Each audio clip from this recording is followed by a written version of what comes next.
Breast cancer diagnose பண்ண எல்லாருமே நெட்டில் போய் என்ன தேடுவாங்க தெரியுமா? How is breast cancer treated அப்படின்னு பார்த்துட்டு அவங்க 10 பேஜ் பார்த்துருப்பாங்க, 10 வீடியோ பார்த்துருப்பாங்க. அதில் இருக்கிற கண்டென்ட் ஒவ்வொரு வீடியோவில் ஒவ்வொரு பாயிண்ட் அவங்க சொல்லியிருப்பாங்க. இப்போ நம்ம சொல்ல போகிறது அந்த மாதிரி விஷயங்கள் கிடையாது. அதில் இல்லாத வேறு சில விஷயங்கள் நம்ம இங்கே பேச போகிறோம். நம்ம என்ன பார்க்க போகிறோம் அப்படின்னா, இப்போ பிரஸ்ட் கேன்சர் ட்ரீட்மெண்ட் போனோடனே பிரஸ்ட் ஃபுல்லாக எடுத்தாகணுமா அப்படின்ற ஒரு கன்ஃபியூஷன் வரும். அப்புறம் எல்லா பேஷண்ட்டுக்கும் சர்ஜரி தேவையா? சர்ஜரி இல்லாமல் பிரஸ்ட் கேன்சரை ட்ரீட்டே பண்ண முடியாதா?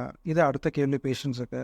இன்னும் சில பேர் என்ன யோசிப்பாங்க, சரி சர்ஜரி தான் பண்ணி கட்டி தான் எடுத்துட்டீங்களா டாக்டர், அப்புறம் எதுக்கு 3-4 மாதம் உட்காந்து கீமோதெரபி ரேடியேஷன் தான் எங்களை அலைய வச்சுட்டு இருக்கீங்க? இது சில பேஷண்ட்டுடைய கேள்வியாக இருக்கும். இன்னும் சில பேஷண்ட்டுக்கு, சரி நான் கீமோதெரபி போட்டுக்கிறேன், எனக்கு ஏன் முடி கொட்டுது, நான் ஏன் முடி இல்லாமல் 6 மாதம் சுற்றிக்கிட்டு இருக்கணும் அப்படின்னு யோசிப்பாங்க. ஸோ இந்த மாதிரி எல்லா கேள்விகளுக்கான பதிலை நம்ம பார்க்கலாம்.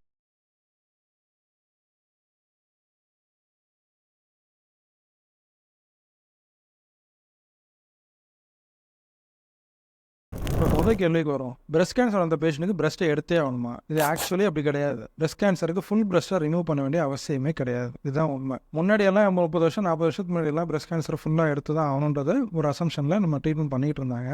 அதுக்கப்புறமா என்ன கண்டுபிடிச்சிட்டாங்கன்னா, எதுக்குடா ஃபுல் பிரஸ்ட் எடுக்கிறீங்க, அது சின்ன 2 சென்டிமீட்டர் கட்டி தானே இருக்குது, அதுக்கு எதுக்கு ஃபுல் பிரஸ்ட் ஏன் எடுக்கிறீங்க அப்படின்றதுக்கு சில ட்ரையல்ஸ் எல்லாம் பண்ணி பார்த்து தே ஆக்சுவலி ரியலைஸ்ட் ஃபுல்லாக எடுக்க தேவையில்லை. அந்த கட்டியை மட்டும் ரிமூவ் பண்ணிவிட்டு தேவைப்பட்டால் அக்கில் பகுதியில் இருக்கிற நெறிக்கட்டினதை ரிமூவ் பண்ணிவிட்டு பேஷண்ட்டை விட்டாலே போதும், அவங்க நல்லா இருக்காங்க, திரும்ப கேன்சர் வராமல் இருக்கிறாங்க பேஷண்ட்ஸ். ஸோ அதுக்கப்புறம் இப்போ என்ன பண்ண ஆரம்பிச்சோம்னா, எல்லா பேஷண்ட்டுக்குள்ளும் பிரஸ்ட்டை ரிமூவ் பண்ணுறது கிடையாது. ஸோ அதை மாஸ்டெக்டமின்னு சொல்லுவோம். இப்போ அதெல்லாம் மாற்றி என்ன பண்ணிட்டோம்னா பிரஸ்ட் கன்சர்வேஷன் சர்ஜரி அப்படின்னு சொல்லுவோம். ஸோ பேஷண்ட்டுக்கு என்ன பண்ணுறோம்னா பிரஸ்ட்டை கன்சர்வ் பண்ணிவிட்டு டியூமரை மட்டும் எடுத்துடுறது. இப்போ சின்னதாக ஒரு விரலில் இன்ஃபெக்ஷன் வந்தால் என்ன பண்ணுறோம், அந்த இன்ஃபெக்ஷன் மட்டும் ட்ரீட் பண்ணிவிட்டு தேவைப்பட்டாலும் அதை கிழிச்சு எடுத்து விட்டுட்டு பஸ்ஸை ரிமூவ் பண்ணிவிட்டு நல்லாக்கி விட்டுறோம்ல, என்டையர் கையவா ரிமூவ் பண்ணுறோம், அப்புறம் பிரஸ்ட் கேன்சருக்கு மட்டும் என்டையர் பிரஸ்ட்டை ரிமூவ் பண்ணணும் அப்படின்னு யோசிச்சு தான் இந்த கட்டியை மட்டும் ரிமூவ் பண்ணுற மெத்தட்ஸை நம்ம டெவலப் பண்ணியிருக்கோம். அட ஏன் டாக்டர் கேன்சர் தான் வந்துருச்சு, அந்த பிரஸ்ட்டை வச்சுட்டு என்ன பண்ண போகிறோம், 40 வயசுக்கு மேலே பிரஸ்ட் கேன்சர் வந்து அந்த பிரஸ்ட்டை ரிமூவ் பண்ணால் என்ன? இப்போ பிரஸ்ட் கேன்சர் வந்த மேல் ரிலேட்டிவ்ஸ் எல்லாம் கேட்பாங்க, ஃபுல் பிரஸ்ட்டை ரிமூவ் பண்ணிங்களா டாக்டர் அப்படின்ட்டு. ஆனால் அவங்களுக்கு தெரியாத இன்னொரு விஷயம் என்ன தெரியுமா, இந்த ஃபீமேல்ஸுக்கு தன்னுடைய பிரஸ்ட்டை லூஸ் பண்ணுறது அப்படின்றது ஒரு பெரிய சைக்கலாஜிக்கல் இம்பாக்ட். ஸோ மாஸ்டெக்டமி பண்ண பேஷண்ட், ஃபுல் பிரஸ்ட்டை ரிமூவ் பண்ண பேஷண்ட்டு அதுக்கப்புறம் அவங்க ட்ரீட்மெண்ட்லாம் முடிச்சு நல்லா இருப்பாங்க, நல்லா 3 வருஷம் 4 வருஷம் இருக்கும். ஆனால் அவங்களுக்கு சைக்கலாஜிக்கலாக தான் ஏதோ ஒரு லெஸர் பர்சன் அப்படின்னு ஒரு ஃபீல்லே அவங்க இருப்பாங்க. இந்த பிரஸ்ட்டை ரிமூவ் பண்ணதுக்கப்புறம் தாளே மாறி ஒரு வைப் அவங்களுக்கு இருக்கும். இதோட இம்பார்ட்டன்ஸ் அவங்க வெளியில் ஷேர் பண்ணிக்கவும் மாட்டாங்க, நம்ம சொசைட்டி செட்டப் அப்படி. ஆனால் அவங்களுக்குள்ளே அந்த சைக்கலாஜிக்கல் டிஸ்டர்பன்ஸ் நல்லாவே தெரியும். இதே ஒரு பிரஸ்ட்டை கன்சர்வ் பண்ணி ட்ரீட்மெண்ட் பண்ணுற ஒரு இண்டிவிஜுவல் பார்த்தீங்கன்னா ட்ரீட்மெண்ட்டுக்கு அப்புறம் ரொம்ப ஹாப்பியாக இருப்பாங்க. Because they feel like they are back to their normal self.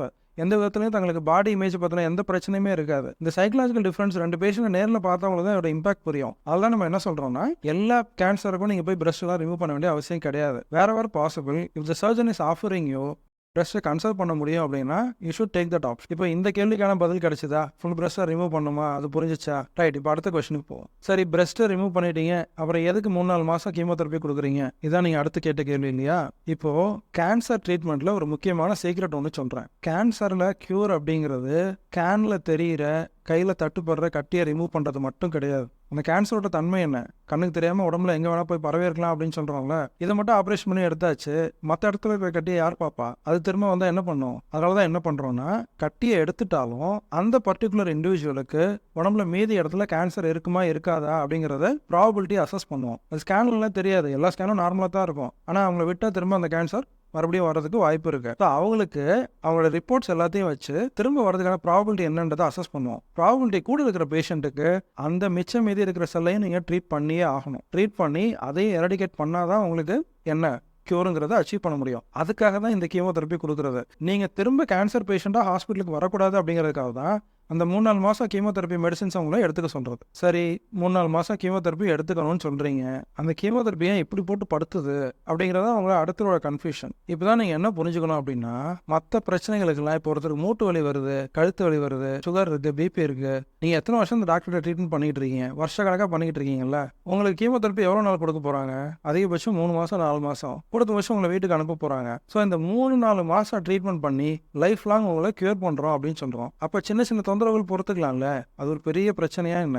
அந்த 4 மாசத்துக்கு பயந்துக்கிட்டு அந்த 4 மாசம் இருக்கிற ட்ரீட்மெண்ட்டை நினைச்சு கன்ஃபியூஸ் ஆகி ட்ரீட்மெண்ட்டை டிலே பண்ணி ஒழுங்கா பண்ணாம திரும்ப வந்து கஷ்டப்படுற பேஷண்ட் எத்தனையோ பேர் பார்க்குறோம். அதனால தான் என்ன சொல்றதுன்னா, எந்த பேஷண்ட்டு இந்த 3 to 4 months சொல்றது கேட்குறாங்களோ அவங்க கம்ப்ளீட்டாக நார்மலாக எந்த தொந்தரவும் இல்லாத நார்மல் இண்டிவிஜுவலாக ஆகிடுவாங்க. ஹேர் லாஸ்ன்றதை கேட்குறாங்கல்ல, உண்மையை சொல்லணும்னா பிரஸ்ட் கேன்சருக்கு கீமோதெரப்பி கொடுக்கும்போது ஹேர் லாஸ் வரும். பட் என்ன புரிஞ்சுக்கணும்னா அந்த hair loss purely temporary. In fact இன்னொரு சீக்ரெட் நான் சொல்கிறேன். இந்த ஹேர் லாஸ் வந்து முடிச்சதுக்கப்புறமா கீமோதெரப்பி முடிச்சு ஒரு 3-4 மாசத்துல மறுபடியும் நார்மலாக முடி முளைச்சிரும். இன்ஃபேக்ட் முன்னாடி இருக்கிறத விட ரொம்ப திக்காக டென்ஸாக ரொம்ப கேர்லியாக முடி வளரும். ஸோ நிறைய பேஷண்ட் என்ன டாக்டர் முடியல எனக்கு ஸ்ட்ரைட்டாக இருந்தது இப்போ ரொம்ப கேர்லியாக வந்திருக்குன்னு வந்து சொல்லிட்டு போகிற பேஷண்ட்ஸ் எல்லாம் இருக்காங்க. ஸோ பியூர்லி ஒரு டெம்பரரி ஃபினாமினான் தான், ஒரு 3-4 மாதம் தான்.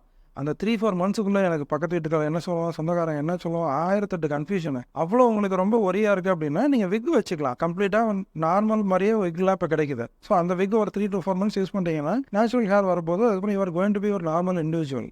டெம்பரவரியான இந்த பிரச்சனையை பார்த்துக்கிட்டு காலத்துக்கும் கேன்சர் பேஷண்டாக நீங்கள் இருக்காதீங்க. அதுதான் எங்களுடைய வேண்டுகோள். சர்ஜரி ஓகே, கீமோதெரப்பி ஓகே, இந்த ரேடியேஷன்றது எதுக்கு கொடுக்குறாங்க? அதான் கீமோதெரப்பிலே தான் எல்லாம் உடம்பு ஃபுல்லாக அதை கண்ட்ரோல் பண்ணுதில்ல, அப்புறம் எதுக்கு இன்னொரு ரேடியேஷன் வேறு கொடுக்குறீங்க அப்படின்னு ஒரு கேள்வி இருக்கும். இந்த ரேடியேஷன் எதுக்குன்னா இந்த கட்டி பரவுதில்ல, பரவுறது மற்ற இடங்களில் நம்பர் குறைவாக இருக்கும். அதோட கேன்சர் செல்லோடைய கான்சன்ட்ரேஷன் எங்கே கூட இருக்கும்னா ஆரம்பிச்ச இடத்துல தான் கூட இருக்கும். ஸோ கீமோதெரப்பி என்ன பண்ணணும்னா எங்கெங்கே ஒன்று செல் அங்கங்கே இருக்குது அப்படின்னா அதை பார்த்து டிஸ்ட்ராய் பண்ணிடும். பட் கட்டி ஆரம்பிச்ச இடத்துல அந்த சுற்றி இருக்கிற பகுதியில் கேன்சர் செல் நிறையா இருக்கிறதுக்கு வாய்ப்பு இருக்குது. அதுக்கு கீமோதெரப்பி மட்டும் பத்தாது.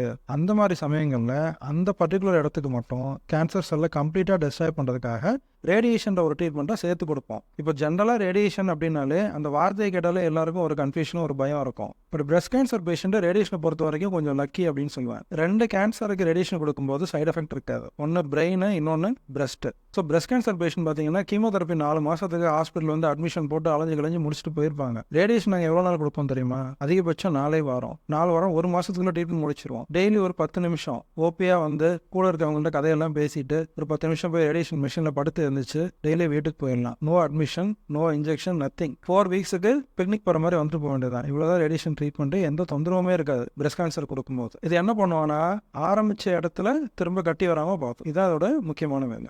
அதனால் ரொம்ப ரேடியேஷன் அதெல்லாம் பயந்துக்க தேவையில்லை. ஒரு பிம்பிள் வந்தால் இப்போ அதே இடத்துல பக்கத்தில் இன்னொரு பிம்பிள் வரும், அதை ட்ரீட் பண்ணுறோம் இல்லையா? அதே மாதிரி தான் அது ரேடியேஷன்றது. கட்டி வந்த இடத்துக்கு பக்கத்தில் உள்ள பகுதியெல்லாம் நம்ம கிளியர் பண்ணி விடுறோம், அவ்வளோதான்.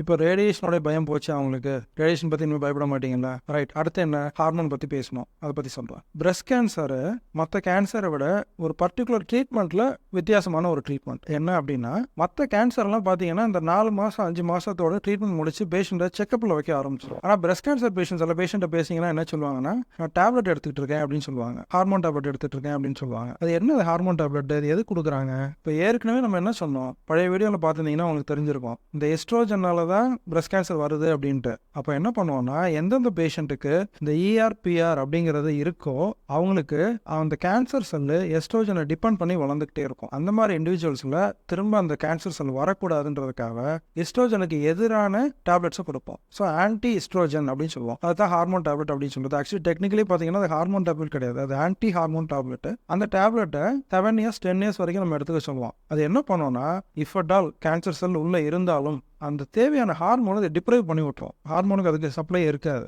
அப்போ பாட்டு அந்த கேன்சர்ஸ் எல்லாம் அமைதியாக ஓஞ்சி இல்லாமல் போயிடும். அதுதான் இதோடைய நோக்கம். இது ஏன்டா இவ்வளோ பெருசாக பாடம் எடுத்துக்கிட்டு இருக்கேன் அப்படின்னா, இதுக்கான காரணம் தெரிஞ்சாதான் அந்த ஒரு டேப்லெட்டோட இம்பார்ட்டன்ஸ் உங்களுக்கு தெரியும். சில பேர் என்ன பண்ணுவாங்கன்னா டேப்லெட் போட்டுட்டு பாதியில் விட்டுட்டு அதுக்கப்புறம் நினைச்சப்ப போட்டுட்டு இருப்பாங்க. அந்த ஒரு டேப்லெட் உங்கள் லைஃபை காப்பாற்றும், provided you are following it regularly. அது புரியுறதுக்காக தான் இவ்வளோ விஷயம் உங்களுக்கு போய் பேசிட்டு இருக்கேன். இந்த விஷயங்கள் உங்கள் ஃப்ரெண்ட்ஸுக்கோ ரிலேட்டிவ்ஸ்க்கோ யூஸ்ஃபுல்லாக இருக்கும் அப்படின்னா இதை ஷேர் பண்ணுங்க. எதுக்குடா பிரஸ்ட் கேன்சர் பற்றின கண்டென்ட்டை போய் இன்னொருத்தவங்களுக்குலாம் ஷேர் பண்ணிட்டு அப்படின்னு நினைக்காதீங்க. இப்போ ஒரு காலத்தில் ஹெச்ஐவின்னு பயந்துகிட்டு இருந்தோம். அதை பற்றி பேசி தான் நம்ம என்ன பண்ணோம், இன்னைக்கு இல்லாமலே பண்ணியாச்சு. நம்ம கேன்சரும் அந்த மாதிரி நிறையா தான் இருக்குது.